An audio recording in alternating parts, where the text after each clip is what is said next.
પાટણ શહેરના સિદ્ધપુર 4 રસ્તા નજીક આવેલા રિલાયન્સ પેટ્રોલ પંપ પાસે આજે સવારે ટર્બો વાહન અને બાઇક વચ્ચે ગંભીર અકસ્માત સર્જાયો હતો।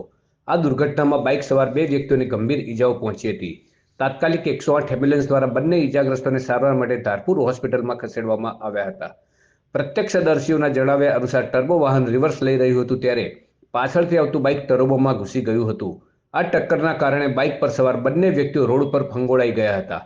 એક વ્યક્તિના હાથ અને પગ ઉપર ટર્બોનું ટાયર ફરી વળતા તેને ગંભીર ઈજા થઈ હતી, જ્યારે અન્ય વ્યક્તિને પણ શરીરના વિવિધ ભાગો પર ગંભીર ઈજાઓ પહોંચી હતી। ઘટના બનતા જ આસપાસના લોકો મદદ માટે દોડી આવ્યા હતા। 108 ઇમરજન્સી સેવાને જાણ કરતા એમ્બ્યુલન્સ તાત્કાલિક ઘટના સ્થળે પહોંચી હતી। ઈજાગ્રસ્તોને પ્રાથમિક સારવાર આપીને વધુ સારવાર માટે ધારપુરની સરકારી હોસ્પિટલમાં ખસેડવામાં આવ્યા હતા। આ અકસ્માતના પગલે સિદ્ધપુર 4 રસ્તા પર થોડા સમય માટે વાહનોની અવરજવરમાં બાધા સર્જાઈ હતી અને લોકોના ટોળા એકઠા થયા હતા।